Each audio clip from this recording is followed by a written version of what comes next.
Summer வந்தாச்சு. What's your plan for this holiday? எங்க கிட்ட விட்டுருங்க, நாங்க பாத்துக்கிறோம். VGT Holidays. GT Holidays, South India's #1 travel brand. அடகில் இருக்கும் தங்க நகைகளை மீட்டு 10 நிமிடங்களில் பிரைம் கோல்ட் ஹப் மூலம் அதிக விலைக்கு விற்க 7997990028 தொடர்பு கொள்ளவும். கிட்டத்தட்ட 9 அணுகுண்டுகள், இது நெதன்யாஹு சொன்ன ஸ்டேட்மெண்ட். 9 அணுகுண்டுகளை ஈரான் செய்ய தொடங்கிவிட்டாங்க, கடைசி கட்டத்தில் இருக்கு. இதை நாங்க தாக்குதல் நடத்தி அழிக்கவில்லை என்றால் நாங்க வாழ முடியாது, இது எங்களுடைய வாழ்வாதார பிரச்சனை, அதனால நாங்க தாக்குதல் நடத்துறோம்னு சொல்லி தான் தாக்குதல் நடத்துறாங்க. தாக்குதலில் இன்னைக்கு ஒரு முக்கியமான தளபதி அங்க கொல்லப்பட்டிருக்காங்க. டெஹரான்ல ஜெனரல் ஹுசைன் சலாமின்னு சொல்லக்கூடிய ஈரானுடைய புரட்சிகர படையுடைய தளபதி. ஆமா, அதே போல ஈரானுடைய முப்படைகளினுடைய தளபதியான முகமது பகோரியும் சொல்றாங்க. அது இன்னும் உறுதி. அப்பாசின்னு ஒருத்தர், அவர் விஞ்ஞானி, அவரும் கொல்லப்பட்டதா சொல்றாங்க. மொத்தத்துல யார் கொல்லப்பட்டாலுமே அது ஈரானுக்கு ஒரு பெரிய கோபத்தை தான் ஏற்படுத்தி இருக்கும். இந்த தாக்குதலுக்கு அமெரிக்காவுக்கு விருப்பம் இல்லை போல இருக்கே. விருப்பமே இருக்கலாம். இந்த தாக்குதலை நேரடியாக அமெரிக்கா சம்பந்தப்பட விரும்பல. என்ன காரணம்? சம்பந்தப்பட்டாதான் பிரச்சனை. மறைமுகமாக உதவி செய்திருக்கலாம். நெதன்யாஹு நாட்டை விட்டு வெளியேறியதாக கூட தகவல் வருது. இஸ்ரேல்ல கிடையாது. படைகள் ஏன்னா எப்பொழுது வேணாலும் தாக்குதல் நடத்தப்படலாம் அப்படிங்கிற ஒரு அச்சத்துல தான் இருக்காங்க. நிச்சயமா ஒரு பதில் தாக்குதல் இருக்கும் போல இருக்கு. 100% இருக்கும், 100% இருக்கும். இஸ்ரேலுடைய இந்த அடுத்த ஒரு உக்கிரமான யுத்தத்தை தடுக்க யாராலும் முடியாது. இது நிச்சயமா மிகப்பெரிய போராதான் வெடிக்கும். இது நீங்க கடந்த முறை மாதிரி ஒரு புஸ்வானமாக போற மாதிரி எனக்கு தெரியல. ஆதானையர்களுக்கு அன்பு வணக்கம். இன்று நம்மோட எழுத்தாளர் திருமதி புதுமடம் ஹலீம் இருந்துள்ளார். வணக்கம் ஹலீம் சார். வணக்கம் சார். மீண்டும் இஸ்ரேல் ஈரான் மீது தாக்கியிருக்காங்க. ஒரு மிகப்பெரிய ஒரு அட்டாக்கு. ஈரானுடைய இராணுவ தளபதி கொல்லப்பட்டிருக்காரு. இதுல மிக முக்கியமான விஷயம் என்னன்னா, ஈரான் அணு ஆயுதங்கள் வைத்திருக்கக்கூடிய இடங்களை தேடி தேடி அட்டாக் பண்ணியிருக்காங்க. பிடன் அவர்கள் அமெரிக்க அதிபராக இருக்கும்போது இஸ்ரேலுக்கு ஒரு பெரிய அட்வைஸே கொடுத்தாரு. ஈரானை நோக்கி நீங்க அட்டாக்லாம் பண்ணாதீங்க, அவங்க அணு ஆயுதங்கள் வச்சிருக்காங்க, குறிப்பாக அவங்க அணு ஆயுதங்கள் இருக்கிற இடத்த நீங்க அட்டாக் பண்ண முயற்சி பண்ணீங்கன்னா அது மிகப்பெரிய ஒரு பாதகமான முடிவா வரும். இந்தியாலாம் அப்போ ஈரானுக்கும் இஸ்ரேலுக்கும் போர் வரக்கூடாதுங்கிறது ரொம்ப கவனமாலாம் இருந்தாங்க. ஈரான் தாக்கப்பட்டக்கூடாதுங்கிறது ஒரு ஒரு சர்வதேச ஒரு பிரச்சனையாவே அந்த காலத்துல பார்க்கப்படுச்சு. இப்போ அமெரிக்க அதிபராக ட்ரம்ப் வந்த பிறகு ஈரானுக்கு பலவித நெருக்கடிகளை கொடுத்துக்கிட்டு இருக்காரு. ஈரான் அணு ஆயுதங்கள் வச்சிருக்காங்க, செறிவூட்டப்பட்ட யுரேனியத்தை அவங்க வச்சிருக்க கூடாதுன்னு ஏகப்பட்ட தடையெல்லாம் போட்டிருக்காரு. இப்போது இஸ்ரேல் ஈரான் மீது ஒரு மிகப்பெரிய ஒரு தாக்குதல் நடத்திருக்காங்க. என்ன அப்டேட் சார்? எப்படி நாம புரிஞ்சுக்கிறோம் ஜியோ பாலிடிக்ஸை பொறுத்த வரைக்கும்? ஆபரேஷன் ரைசிங் லயன் அப்படிங்கிற பேர்ல தான் இந்த தாக்குதல் நடத்தப்பட்டிருக்கிறது. நீங்க பேச்சின் ஆரம்பத்திலே சொன்னீங்க, ஈரானோடு எந்த தாக்குதலும் நடத்த வேண்டாம் அப்படின்னு அமெரிக்கா சொன்னது. அதே மாதிரி தான் இதே வார்த்தையை இப்பொழுது வெளியுறவுத்துறை அமைச்சராக இருக்கின்ற மார்க் ரூபியோ சொல்லியிருக்கிறார். இந்த இஸ்ரேல் ஈரான் மீது செய்த தாக்குதலுக்கு நாங்கள் காரணம் அல்ல, எங்களுக்கு சம்பந்தம் இல்லை. இப்போ என்ன அர்த்தம்னா, அந்த கால பைடனுடைய ஜனாதிபதியாக இருந்த காலகட்டத்திலிருந்து இன்று வரை ஈரானோடு தாக்குதல் நடத்துவதற்கும் எங்களுக்கும் சம்பந்தம் இல்லை என்றுதான் அமெரிக்காவுடைய ஸ்டாண்டு. ஏற்கனவே ஹமாஸோட போர் நிறுத்தம் பிரச்சனை, லெபனானில் இருக்கின்ற ஹிஸ்புல்லாவோட போர் நிறுத்தம், இப்போ தான் அரபு நாடுகளுக்கு நம்ம ட்ரம்ப் வந்துட்டு போனார். ஈரான் தனிமைப்படுத்தப்பட்டு விட்டது என்று சொல்லி நம்ம பேசியிருக்கோம். சிரியாவில் ஆட்சி மாற்றம், இப்போ நிலம் வழியாக ஈரான் சிரியாவை தாண்டி வர முடியாது. அப்போ என்ன பிரச்சனை, ஏன் திடீர்னு இஸ்ரேல் தாக்குதல் நடத்தணும் அப்படின்னு சொல்லும் பொழுது பெஞ்சமின் நெதன்யாஹு அதுக்கு பதிலும் சொல்லியிருக்கார். இது எங்களுடைய வாழ்வாதார பிரச்சனை. ஈரான் அணுகுண்டுகளை தயாரிக்கின்ற வேலையை செய்கிறார்கள். இன்னும் சொல்ல போனா கிட்டத்தட்ட 9 அணுகுண்டுகள், இது நெதன்யாஹு சொன்ன ஸ்டேட்மெண்ட். 9 அணுகுண்டுகளை ஈரான் செய்ய தொடங்கிவிட்டாங்க, கடைசி கட்டத்தில் இருக்கு. இதை நாங்க தாக்குதல் நடத்தி அழிக்கவில்லை என்றால் நாங்க வாழ முடியாது, இது எங்களுடைய வாழ்வாதார பிரச்சனை, அதனால நாங்க தாக்குதல் நடத்துறோம்னு சொல்லி தான் தாக்குதல் நடத்துறாங்க. ஆனா இது ஒரு அபாயகரமான ஒரு நடவடிக்கையாகத்தான் இன்னைக்கு உலக நாடுகளே பார்க்குறாங்க. என்ன காரணம்னா, இந்த தாக்குதலில் இன்னைக்கு ஒரு முக்கியமான தளபதி அங்கே கொல்லப்பட்டிருக்காங்க. டெஹரானில் ஜெனரல் ஹுசைன் சலாமின்னு சொல்லக்கூடிய ஈரானுடைய புரட்சிகர படையுடைய தளபதி. ஆமா, அதே போல ஈரானுடைய முப்படைகளினுடைய தளபதியான முகமது பகோரியும் அது சொல்றாங்க. அது இன்னும் உறுதி. அப்பாசின்னு ஒருத்தர், அவர் வந்து விஞ்ஞானி, அவரும் கொல்லப்பட்டதா சொல்றாங்க. மொத்தத்துல வந்து யார் கொல்லப்பட்டாலுமே அது ஈரானுக்கு ஒரு பெரிய கோபத்தை தான் ஏற்படுத்தி இருக்கோம். எதுக்கு சொல்றேன்னா, இப்ப நீங்க வந்து கடந்த காலங்கள்ல நீங்க பாருங்க, 2024 இருந்து இப்ப வரைக்கும் பாருங்களேன். முதன்முறையாக 24ல் 2024 ஏப்ரல் மாதம் இதே ஈரானுடைய புரட்சிகர படையுடைய தலைமை அதிகாரியாக இருந்தவர் முகமது ரெசான்னு சொல்லி, அதே மாதிரி முகமது ஹாடி, இவங்க 2 பேரும் எங்கே இருந்தாங்கன்னா சிரியாவில் இருந்தாங்க. ஓகே. அப்பொழுது சிரியா வந்து ஈரானுடைய ஆதரவில் இருந்துச்சு. அப்போது இருந்த அதிபர் இப்போ இல்லை, இப்போ அமெரிக்கா கட்டுப்பாட்டில் இருக்காங்க. அப்போது இருந்த அதிபர் ஆசாத், அவர் வந்து ஈரானுக்கு ரொம்ப உபயோகமாக இருந்தார். அந்த காலகட்டத்தில் சிரியாவில் இருந்த ஈரானுடைய தூதரகத்தில் தங்கியிருந்த இந்த முகமது ரெசா, அதே மாதிரி முகமது ஹாடி, இவர்கள் உட்பட 7 பேரை இஸ்ரேல் வான்வெளி தாக்குதல் மூலமாக கொலை செஞ்சாங்க. அதுவே பெரிய அதிர்வலை ஏற்படுத்துச்சு. அது ஈரான் அப்பொழுதுதான் இனி நாங்கள் நேரடியாக யுத்தம் செய்வோம் அப்படின்னு வந்தாங்க. அதுக்கப்புறம் கொஞ்ச நாள் கழிச்சு பார்த்தீங்கன்னா, அந்த ஹமாஸுடைய தளபதி இஸ்மாயில் ஹனியா ஈரானில் வந்து ஜனாதிபதி வந்து இந்த பிளைன் கிராஷ்ல இறந்ததுக்கு அப்புறம் அந்த புதிய ஜனாதிபதியாக மசூத் பெஸ்கிஸ்தான் ஒருத்தர் வந்தார். அவருடைய பதவி பிரமாணம் நடக்கின்ற காலகட்டத்தில் பாலஸ்தீனருடைய அதிபராக இருந்தவர் தான் இந்த இஸ்மாயில் ஹனியா. அவர் ஹமாஸை சார்ந்தவர். அவர் அங்கே கலந்து கொள்வதற்கு சென்ற பொழுது ஈரானில் வைத்தே இஸ்ரேலுடைய வான்வெளி தாக்குதலால் கொல்லப்பட்டார். இது வந்து எப்போ நடந்தது? ஜூலை மாதம் 2024. இது பெரிய அதிர்வலை ஏற்படுத்தி ஈரான்ல வந்து ஒரு தாக்குதல் நடத்தி ஒருத்தரை கொலை பண்ணிட்டீங்களா, ஈரானுக்கு கெஸ்டா வந்து விருந்தாளி, அது மிகப்பெரிய விஷயத்தை கொடுத்துச்சு, கோபத்தை ஏற்படுத்துச்சு. 3வது முக்கியமான விஷயம் தான் ஈரானை கொந்தளிக்க வைத்து இஸ்ரேல் மேல் தாக்குதலை ஏற்படுத்துறதுக்கு காரணம், லெபனான்ல வைத்து ஹிஸ்புல்லாவுடைய தலைவராக இருந்த நஸ்ருல்லா. ஓகே. இந்த ஹசன் நஸ்ருல்லா அவர் ஈரானை சார்ந்தவர். அவர் தான் ஹிஸ்புல்லாவுடைய தளபதியாக 20 வருடங்களுக்கு மேலாக இருந்தவர்.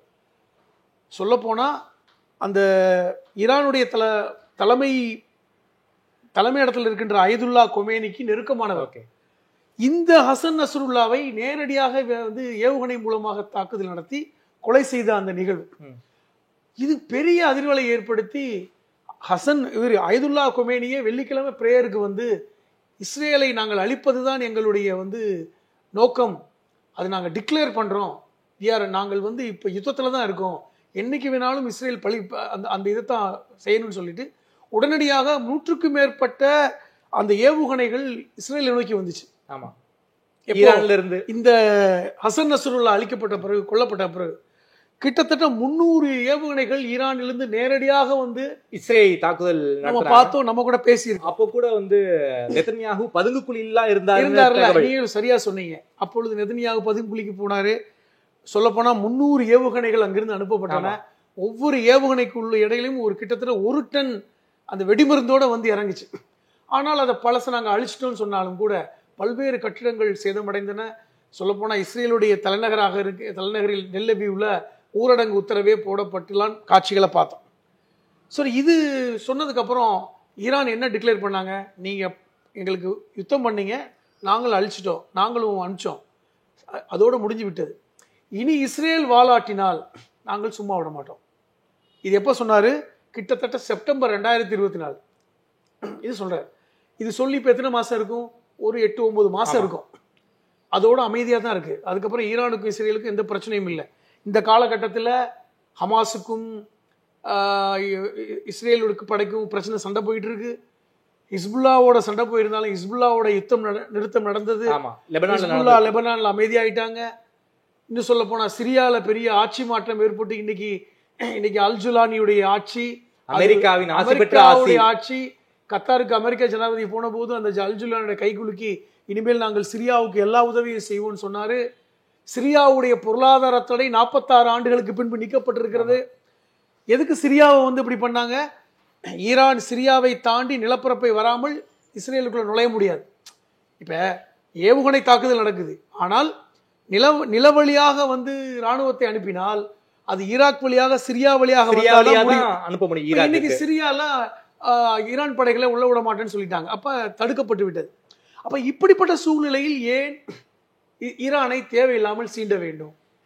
ஏற்கனவே பைடன் இருக்கும் பொழுதும் ஈரானை சீண்ட வேண்டாம்னு சொன்னாங்க, எச்சரிக்கை கொடுத்தாங்க இஸ்ரேலுக்கு. இப்போ அமெரிக்காவுடைய வெளியுறவு அமைச்சர் சொல்லியிருக்காரு, எங்களுக்கு சம்பந்தம் இல்லை, நாங்க ஈரானை ஒன்றும் பண்ணலன்னு.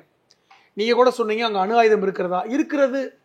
இப்போ அணு ஆயுதம் இருக்கின்ற நாடுகள்னு பார்த்தா ஈரான் பட்டியலில் கிடையாது, நல்லா புரிஞ்சுக்கணும். ஆனாலும் அணு ஆயுதம் வச்சிருக்காங்க. அணு ஆயுதம் வைத்திருக்கிற நாடுகள் பாத்தீங்கன்னா America, Russia, China, India, Pakistan, Israel, இப்படி இருக்கு. அந்த அணு ஆயுதம் வைத்திருந்தாலும் என்ன ஒரு டிக்ளரேஷன் கொண்டு வந்தாங்கன்னா, இனிமேல் புதிதாக எந்த நாடுகளும் அணு ஆயுதம் தயாரிக்க கூடாது. அந்த அணு ஆயுதம் தயாரிப்பதற்கு தேவையான யுரேனியம் எந்த நாடுகளுக்கும் விற்பனை செய்யக்கூடாது. ஏன்னா ஆஸ்திரேலியாவில தான் அதிகமான யுரேனியம் எடுக்கிறாங்கன்னு சொல்றாங்க, காங்கோல எடுக்கிறாங்க. அப்ப யுரேனியத்தை நீங்கள் செறிவூட்டக்கூடாது. இப்ப யுரேனியத்தை விற்கலாம். ஏன்னா இன்னைக்கு அணு அணு நிலையத்துக்கு யுரேனியம் ரொம்ப முக்கியமான தேவை. அதுல மாற்று கருத்து, யுரேனியம் தோரியம் ரெண்டுமே தேவை. ஆனா அந்த யுரேனியத்தை நீங்கள் 60 விழுக்காடு செறிவூட்டம் செய்தால் நீங்கள் அணுகுண்டு செய்யலாம். அதான் முக்கியம். இன்னும் குறிப்பா சொல்ல போனா 42 கிலோ யுரேனியத்தை நீங்கள் 60 விழுக்காடு செறிவூட்டம் செய்தால் அது பெரிய அணுகுண்டாக மாறும். அணுகுண்டா நீங்க சாதாரண அணுகுண்டு இல்லை. எப்படி ஜப்பான்ல அமெரிக்கா போட்டுச்சோ அதை விட பல மடங்கு வீரியமான அணுகுண்டு. இப்ப என்ன சொல்றாரு நெதன்யாகு, நாங்கள் தாக்கணும், எதை தாக்கணும்? ஈரான் இப்பொழுது ஈரானிடம் 400 கிலோவுக்கு மேற்பட்ட யுரேனியம் இருக்கிறது. அது கிட்டத்தட்ட இப்பொழுது 80 விழுக்காடு செறிவூட்டப்பட்டு விட்டது. 9 அணுகுண்டுகள் தயாரிக்கலாம். இது நெதன்யாகு சொன்ன ஸ்டேட்மெண்ட். 9 அணுகுண்டுகளும் எங்களுக்கு ஆபத்தானது. அது இப்பொழுது செய்கின்ற அந்த 3ஆம் கட்டத்தில் இருக்கு, இன்னும் முழுமையடையல. அது எப்பொழுது வேணுமானால் முழுமையடைந்து விடலாம். அப்படி அடைந்து விட்டால் எங்களுக்கு அச்சுறுத்தல். அது இஸ்ரேலை நோக்கித்தான் ஈரான் பயன்படுத்தும். அதை நாங்க தாக்கி அழிக்கிறோம். இது எங்களுடைய வாழ்வாதார பிரச்சனை. இப்ப எங்கெல்லாம் இப்போ அது எங்க இருக்கு? பொதுவாக ஈரானுடைய தலைநகரான டெஹ்ரான்ல இருந்து ஒரு 200 கிலோமீட்டர் தெற்கு பக்கத்துல தான் அந்த அணு ஆலைகள் இருக்குது. நாங்க அதை குறி வச்சுதான் இன்னைக்கு தாக்கி இருக்கோம். ட்ரோன் அட்டாக் பண்ணியிருக்காங்க, விமானங்களே போய் தாக்கி இருக்கு. எங்களுடைய விமானிகள் எதிர்பார்க்கல, நாங்க பிளான் பண்ணி தான் அடிச்சிருக்கோம். அப்ப இந்த தாக்குதலில் அந்த விஞ்ஞானி கொல்லப்பட்டிருக்காரு, அப்பாஸ்ங்கிறவர் கொல்லப்பட்டிருக்கிறாரு. இது நாங்க இப்ப விட மாட்டோம். இது முழுமையாக இந்த அணுகுண்டுகள் அதாவது இந்த யுரேனியம் தயாரிக்கின்ற அணு உலைகள் அழிக்கப்படும் வரை நாங்கள் தொடர்ச்சியாக யுத்தம் செய்வோம். இது ரொம்ப டேஞ்சரஸ். ஏற்கனவே அந்த ஐதுல்லா கொமேனி சொன்ன ஒரு இது என்னன்னா, செப்டம்பர் மாதம் அந்த வெள்ளிக்கிழமை மக்கள் மத்தியில் உரையாடும் போது சொன்னது, இனி மீண்டும் இஸ்ரேல் எங்களோடு யுத்தம் செய்ய முன் வந்தால் அல்லது தாக்குதல் நடத்தினால் நாங்கள் மன்னிக்க மாட்டோம். அது இனி யார் சொன்னாலும் அதை கேட்க போறதில்லை. செஞ்சிட்டாங்க. முக்கியமான தலகர்த்தர்கள் இறந்து போயிருக்காங்க. அங்கு இன்னைக்கு தாக்குதல் நடத்தப்பட்டிருக்கிறது. இது ஈரானுடைய ரியாக்ஷன் எப்படி இருக்குன்னு தெரியாது. ஏன்னா இனிமேல் ஈரானை கட்டுப்படுத்த முடியாது. இது தேவையில்லாத ஒரு வேலை என்று அமெரிக்காவே இன்னைக்கு சொல்றாங்க. இல்ல, இஸ்ரேல் மீது தாக்குதல் பண்ணா அமெரிக்கா சும்மா இருக்க மாட்டாங்களே. ஏற்கனவே ட்ரம்ப் ஈரான் மேல ஒரு கோபமா இருக்காங்க. நான் என்ன சொல்றேன்னா, அவனுக்கு எவ்வளவுதான் நீங்க சீண்டுவீங்க, அவனை தாக்கிக்கிட்டீங்க. இப்ப அவன் ஏற்கனவே ஒரு எச்சரிக்கை கொடுத்தான், என்ன விளைவு வந்தாலும் பரவாயில்லைன்னு ஒரு இறங்கினா யாருக்கு ஆபத்து?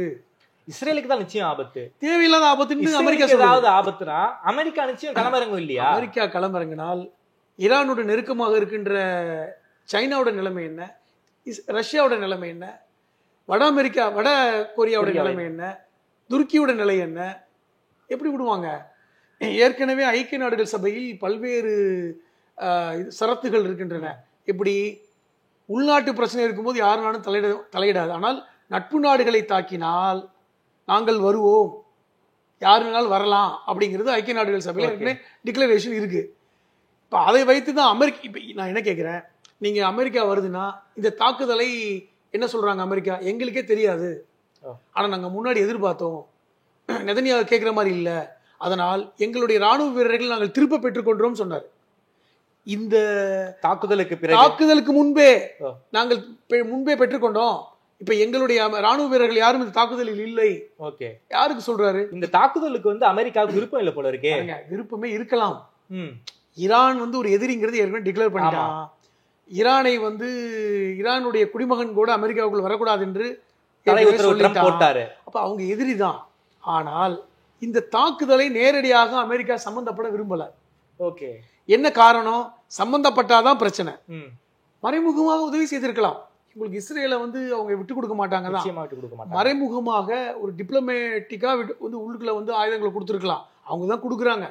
ஆனால் நாங்கள் தலையிடலைன்னு சொல்லி விலகிறதுக்கு காரணம், அப்பா நான் தலையிடல, ரஷ்யாவோ சைனாவோ அமைதியா இருங்க, ஓகே, இதை வந்து ஈரானும் இஸ்ரேலும் பார்த்துக்கிட்டோம், அதுதான் முக்கியம். ஓகே, நீங்க வந்து நான் வருவேன், நாங்க தலையிடல. ஓகே. இப்ப எப்படி ஆகி போய்விட்டது என்றால், இப்ப நேரடி யுத்தமாக இஸ்ரேலுக்கும் ஈரானுக்கும் தான் இப்ப மாறி இருக்கு.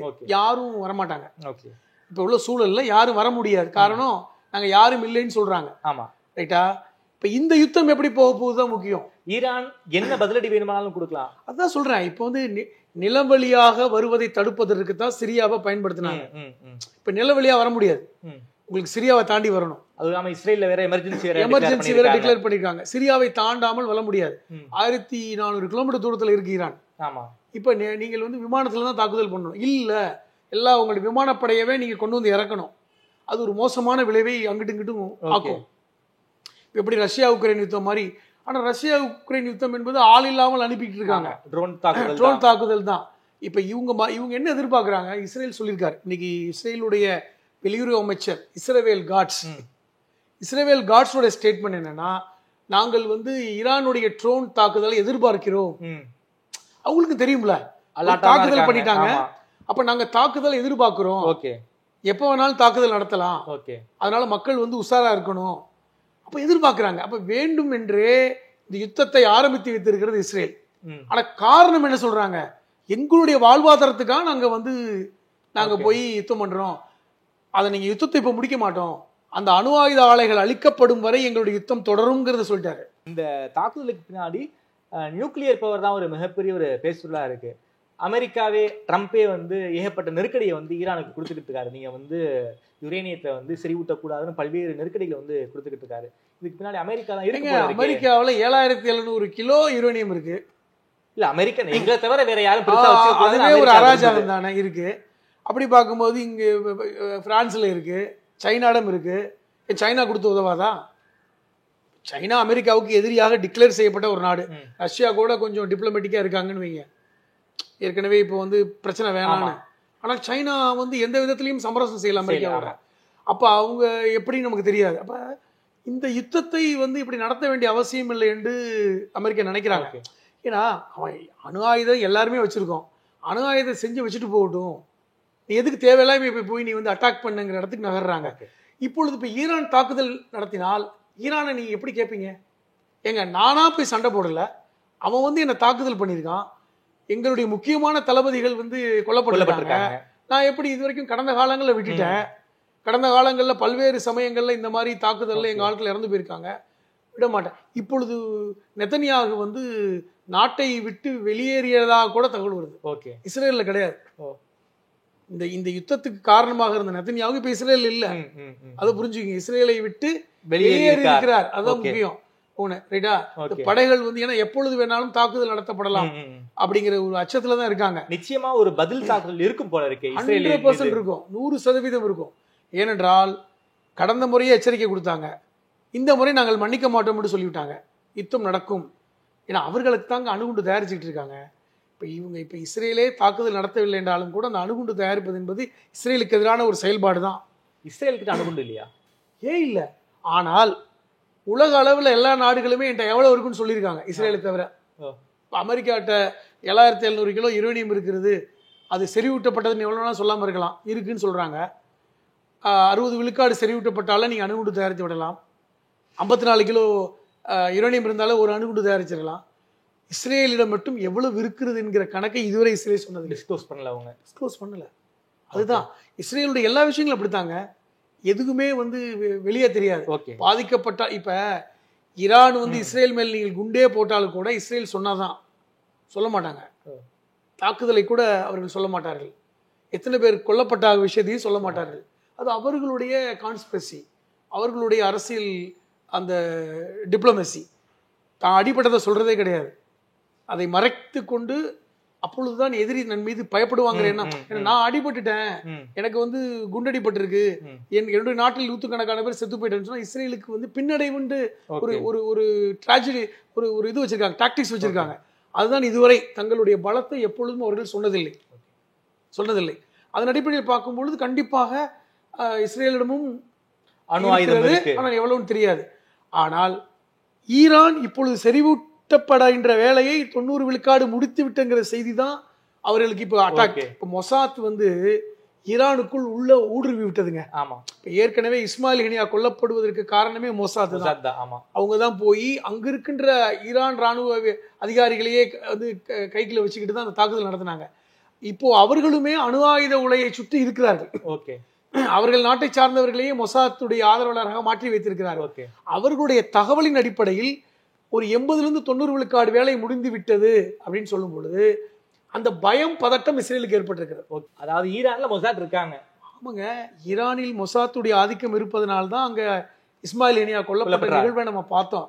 அதனால இவர்களுடைய தகவல் என்னென்றால் இந்த அணு உலைகள் 4 இடங்கள்ல அணு உலைகள் இருக்குது, துல்லியமாக வந்து அணு உலைகள் இருக்குது. 80-90 விழுக்காடு வேலை முடிந்து விட்டது, 60 விழுக்காடு செறிவூட்டப்படுகின்ற வேலை இறுதி கட்டத்தில் இருக்கிறது. அப்படி இறுதி கட்டத்தில் அது வேலை முடிந்தால் 9 அணுகுண்டுகள் செய்யலாம்னு தகவலை சொல்றாரு. அது எப்படி நெதன்யாவுக்கு தெரியும்? ஈரான்ல 9 அணுகுண்டுகள் செய்யக்கூடிய வேலை முடிஞ்சிருச்சு. நீங்க கணக்கு பண்ணி பாருங்க. அதிகாரப்பூர்வமாக உலக நாடுகளுடைய அந்த வியன்னால இருக்கின்ற சர்வதேச அணுசக்தி நிலையம் வந்து தகவலை வெளியிட்டாங்க சமீபத்தில். அதுல ஈரானிடம் 407 கிலோ யுரேனியம் இருக்குதுன்னு சொன்னாங்க. அப்ப நீங்க 42 கிலோ வச்சுட்டு பண்ணா ஒரு 8-9 அணுகுண்டு செய்யலாம்ல. அப்ப அதெல்லாம் கணக்கு சரிதான்.